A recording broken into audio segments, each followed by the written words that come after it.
Hello student and welcome to presentation of utilization of electrical engineering energy, and this is unit 5 UEE 22626 and topic is tariff, presented by Utkarsha Sonika, Department of Electrical Engineering. Now the learning outcome of this topic: after watching this video, student will be able to learn electricity tariff, describe desirable characteristics of tariff, and the course outcome is use equipment for economic operation. Now, what is electricity tariff? All of our houses are well supplied with electric power and we are paying money to the government for that. जो भी घर में electricity आ रहा है हम उसे क्या कहते हैं, उसका मनी पे करती है for that power. Now let us discuss the cost of supplying the power to each house monthly और ईयरली. हम वो उस कॉस्ट को डिस्कस करना मतलब एक टाइप का हम क्या करते हैं, गवर्नमेंट को टैरिफ पे कर रहे हैं. That can be expressed by a term called tariff. ये जो है हम मनी दे रहे हैं फॉर पावर, उसे हम क्या कहते हैं, tariff. Now we are going to discuss what is tariff in electricity bill and types of tariff. Now objective of electricity tariff: electrical energy also sold at such a rate as another commodities, so it does not only return the cost but also earns a responsible profit. हम जो भी electricity खरीद रहे हैं हम उसे cost तो दे रहे हैं बट उसका कुछ प्रॉफिट भी गवर्नमेंट को हम दे रहे हैं. Therefore electricity tariff should include the following items.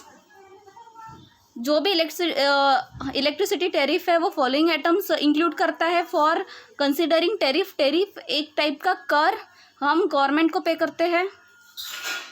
Now first is recovery of the cost of producing electrical energy at the power station, recovery of the cost of the capital investment in transmission and distribution system. जो भी cost लग रहा है electrical energy supply करने के लिए power station से, उतना भी हम गवर्नमेंट को पे करते हैं. उतना जितना ट्रांसमिट कर रहा है, डिस्ट्रीब्यूट कर रहे हैं, वो भी पावर की रेट हम गवर्नमेंट को पे करते हैं. A suitable profit on capital cost, और उससे गवर्नमेंट को थोड़ा प्रॉफिट भी होता है. Recovery of operation and maintenance of a supply of electrical energy, I metering equipment, billing etc.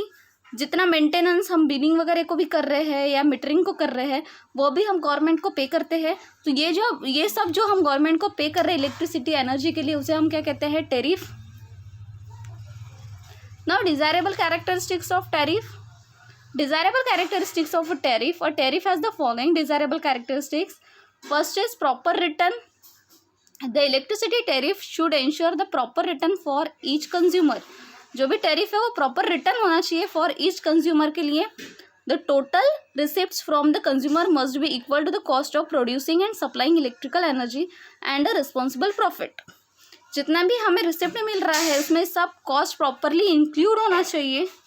To ensure continuous and reliable service to the consumers, proper return of utility company is necessary. Proper return necessary क्योंकि हम जो भी consumer को दे रहे हैं उतना ही electricity bill हमने pay करना है. Then fairness. The tariff must be fair so that different types of consumers are satisfied with the rate of change of electrical supply. जो भी हम इलेक्ट्रिसिटी ले रहे हैं उतना ही हमने वो पे करना चाहिए फॉर कंज्यूमर जो भी पे कर रहा है उसका रेट प्रॉपर होना चाहिए. Simplicity. The tariff schemes must simple to understand. जो भी स्कीम गवर्नमेंट रेडी कर रहे हैं वो कैसे होना चाहिए, simple to understand. Hence an ordinary consumer can easily understand and obey it properly. जो भी ऑर्डिनरी कंज्यूमर है उन्हें वो प्रॉपरली समझ में आना चाहिए rules. A complicated tariff may cause opposition from the public, which generally distrustful of supply from the ideal. क्या होता है, इनकेस अगर किसी को समझ में नहीं आ रहा है तो ये ट्रस्टफुल नहीं है या फिर आइडियल नहीं है. दैट्स वाई ये क्या करते हैं, टैरिफ बहुत सिंपली रखते हैं. Now next is responsible profit. The profit part of the tariff should be responsible. जो भी प्रॉफिट हमारी कंपनी या इलेक्ट्रिसिटी जो कंडक्ट कर रहे हैं वो एक रिस्पॉन्सिबल होना चाहिए. An electric supply company is a public utility company and enjoys the benefit of monopoly. और एक कंपनी क्या करती है, थोड़ा उसका प्रॉफिट गेन करती है और बेनिफिट्स एंजॉय करते हैं. Therefore due to non competition in the market the investment is relatively safe. This calls for the profit to be restricted to 8% or so per annum. इसलिए क्या करते हैं, एक प्रॉफिट तय किया गया है जो भी 8% है पर एनम, हम उसका यूज़ करते हैं. Attractive, the next is attractive. The tariff should be attractive so that large numbers of consumer are encourage to use electrical energy. जो टेरिफ है वो कैसा होना चाहिए, अट्रैक्टिव होना चाहिए. सो भी जो भी कंज्यूमर है वो इलेक्ट्रिसिटी यूज़ करने चाहिए. Efforts should be made to fix the tariff in such a way that consumer can pay easily. जो भी इलेक्ट्रिसिटी है वो प्रॉपरली कंज्यूमर तक पहुंचनी चाहिए, जिसका वो कंज्यूमर प्रॉपरली पे करना चाहिए. And this is the programme outcome of this tariff. Thank you.